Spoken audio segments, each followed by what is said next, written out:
اس کو معجزہ کہتے ہیں۔ جیسے کہ حضرت صالح علیہ السلام کا ناقہ یعنی اونٹنی، حضرت موسیٰ علیہ السلام کا عصا کا سانپ بن جانا، اور جب آپ ہاتھ نکالتے تھے تو وہ روشن اور چمکدار ہوا کرتا تھا۔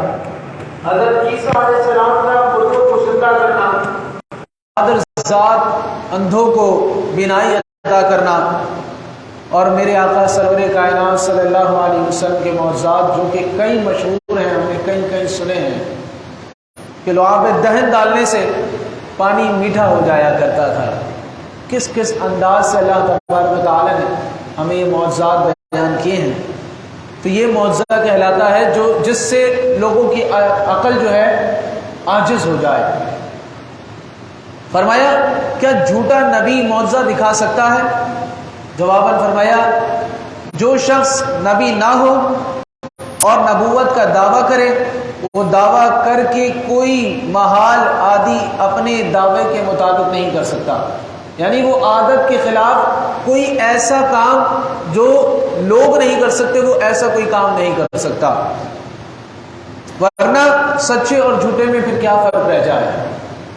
یعنی جو نبوت کا دعویٰ کرنے والا ہے کافر بدبخت، وہ کوئی ایسا کام کر ہی نہیں سکتا جو کہ انبیاء علیہ السلام سے صادر ہوتے ہیں۔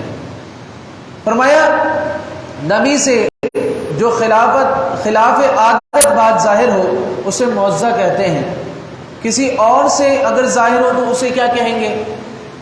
یہ بات تو ثابت ہو گئی کہ اگر نبی سے کوئی خلاف عادت بات ظاہر ہو رہی ہے تو وہ معجزہ ہے، لیکن اگر کسی اور سے ہو تو اسے کیا کہیں گے؟ تو فرمایا نبی سے جو بات خلاف عادت بعد نبوت ظاہر ہوا اسے معجزہ کہتے ہیں، اور جو نبوت سے پہلے نبی سے ظاہر ہو اس کو ارہاس کہتے ہیں، اور ولی سے جو ایسی بات صادر ہو تو فرمایا اس کو کرامت کہتے ہیں، اور عام مومنین سے جو صادر ہو اسے معاونت کہتے ہیں۔ یعنی انسان سے کوئی چھوٹی موٹی ایسی بات ثابت ہو جاتی ہے، لیکن وہ یہ مطلب نہیں ہے کہ وہ معجزات تک پہنچ جائے یا وہ کرامات تک پہنچ جائے۔ فرمایا ہر کسی سے، جیسے انسان کی چھٹی حص کام کرتی ہے، یہ ہونے والا ہے اور وہ ہو جاتا ہے، تو انسان سے پہلے ہی یہ بات صادر ہو جاتی ہے کہ بھائی یہ چیز ہونے والی تھی، اللہ تعالیٰ اس کے ذہن میں فوراً وہ بات ڈال دیتا ہے، تو یہ ایک عام شخص کے لیے ہے، لیکن کرامت اس سے اعلیٰ ہے، اور معجزہ وہ اعلیٰ سے بھی اعلیٰ ہے۔ اب آ جاتے ہیں آسمانی کتابوں کی طرف، دوسرا موضوع۔ فرمایا اللہ تعالیٰ نے کون کون سے انبیاء پر کون کون سی کتابیں نازل فرمائی ہیں؟ تو بیان ہوا کہ بہت سے نبیوں پر اللہ تعالیٰ نے صحیفے نازل فرمائے اور آسمانی کتابیں اتاری ہیں۔ ان میں سے 4 کتابیں بہت مشہور ہیں جو کہ ہر کوئی جانتا ہوگا۔ فرمایا توریت جو کہ حضرت موسیٰ علیہ السلام پر نازل ہوئی، زبور حضرت داؤد علیہ السلام پر نازل ہوئی، انجیل حضرت عیسیٰ علیہ السلام پر، اور قرآن مجید سب سے افضل کتاب ہے جو آقا کریم صلی اللہ علیہ وسلم پر نازل ہوئی۔ لیکن اب اس میں جو ہم نے سیکھنا ہے وہ اگلی بات ہے۔ فرمایا قرآن کریم کا باقی کتب سے افضل ہونے سے کیا مراد ہے؟ جو لوگ کہتے ہیں قرآن مجید سب سے افضل ہے، اس سے کیا مراد ہے؟ باقی بھی تو اللہ کے کلام تھے، کیا وہ افضل نہیں تھے؟ تو فرمایا کلام الہی میں بعض کا بعض سے افضل ہونا اس معنی میں ہے کہ ہمارے لیے قرآن مجید میں ہی ثواب ہے، یعنی امت محمدیہ کے لیے قرآن مجید میں ہی ثواب ہے۔ اور جہاں تک افضل ہونے کی بات ہے تو توریت بھی افضل ہے، زبور بھی افضل ہے، انجیل بھی افضل ہے، جو اللہ تعالیٰ کا کلام ہے وہ افضل الاعلیٰ ہے، تو قرآن مجید بھی افضل ہے۔ لیکن امت محمدیہ کے لیے افضل کیوں کہا گیا قرآن مجید کو؟ کیونکہ قرآن مجید سے سیکھنے اور قرآن مجید کو پڑھنے کا حکم امت محمدیہ کے لیے ہے۔ فرمایا سابقہ کتب سماوی کے بارے میں ہمارا کیا اعتقاد ہونا چاہیے؟ فرمایا سب آسمانی کتابیں اور صحیفے حق ہیں اور سب اللہ تعالیٰ کا کلام ہے، اس میں جو کچھ ارشاد ہوا سب پر ایمان ضروری ہے، مگر جو کتابیں گزر چکی ہیں توریت، زبور، انجیل، تو فرمایا اس کی حفاظت اللہ تعالیٰ نے امت کے سپرد کر دی تھی، تو ان لوگوں نے اس کی حفاظت نہیں کی۔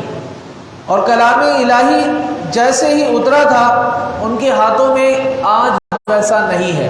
اللہ تعالیٰ نے جو پچھلی کتابیں نازل کی ہیں، جو اللہ تعالیٰ کا کلام اترا تھا، وہ آج تک محفوظ نہیں ہے، کیونکہ اللہ تعالیٰ نے اس کی ذمہ داری لوگوں کو دے دی اور انہوں نے اس میں اپنی خواہشات کے مطابق جو ہے چیزیں ڈال دی۔ لیکن کلام پاک یعنی قرآن مجید کی ذمہ داری اللہ تبارک و تعالیٰ نے خود لی ہے، اور اس کے حوالے سے اللہ تعالیٰ نے فرمایا انا نحن نزلنا الذکر وانا لہ لحافظون، بے شک ہم نے قرآن اتارا اور بے شک ہم اس کے ضرور نگہبان ہیں۔ لہٰذا اس میں کسی حرف یا نقطے کی کمی پیشی محال ہے، ناممکن ہے، اگرچہ تمام دنیا اس کے بدلنے پر جمع ہو جائے تو جو یہ کہے کہ اس میں سے ہم کچھ پارے یا کچھ صورتیں یا کچھ الفاظ کم ہیں یا بڑھ گئے ہیں یا کم ہو گئے ہیں، لہذا فرمایا وہ کافر ہو جائے گا۔ کسی کو یہ کہنے کی بھی اجازت نہیں دی گئی، کیونکہ اللہ تبارک و تعالیٰ کا یہ کلام ہے، اس کی حفاظت اللہ تبارک و تعالیٰ نے اپنے ذمے لی ہے۔ آخری سوال اس موضوع پر فرمایا قرآن عظیم کی کتنی قراتیں ہیں؟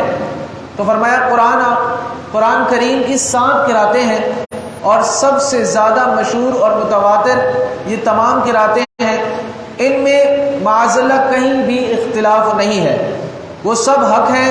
اس میں امت کے لیے آسانی یہ ہے کہ جس کے لیے جو قرات آسان ہو وہ پڑھے، اور حکم یہ ہے کہ جس ملک میں جو قرات رائج ہے عوام کے سامنے وہی پڑھی جائے گی۔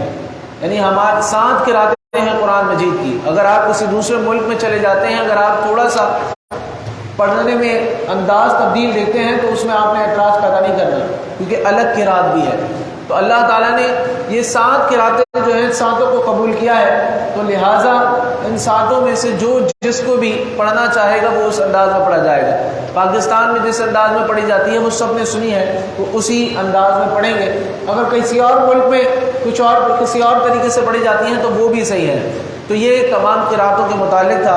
انشاءاللہ کل فرشتوں کا بیان اور جنات کے حوالے سے سماعت کریں گے۔ اللہ تعالیٰ سے دعا ہے کہ اللہ تعالیٰ ہمیں یہ فرض علوم سیکھنے اور اس پر عمل کرنے کی توفیق عطا فرمائے۔ الحمدللہ رب العالمین، الصلاۃ والسلام علی سید الانبیاء والمرسلین وعلی آلہ واصحابہ اجمعین۔ اللہم ربنا آتنا فی الدنیا حسنۃ وفی الآخرۃ حسنۃ وقنا عذاب النار۔ اللہم انت السلام ومنک السلام والیک یرجع السلام، حینا ربنا فی السلام وادخلنا دار السلام، تبارک ربنا وتعالیت یا ذا الجلال والاکرام۔ اللہم اغفر وارحم وانت خیر الراحمین، اللہم رب ارحمہما کما ربیانی صغیرا، اللہم انت حسنت خلقی فحسن خلقی، اللہم انی اسألک العفو والعافیۃ والمعافاۃ الدائمۃ فی الدین والدنیا والآخرہ، اللہم اعنی علی ذکرک وشکرک وحسن عبادتک، یا مقلب القلوب ثبت قلبی علی دینک، یا مقلب القلوب ثبت قلبی علی دینک، یا مقلب القلوب ثبت قلبی علی دینک۔ صلی اللہ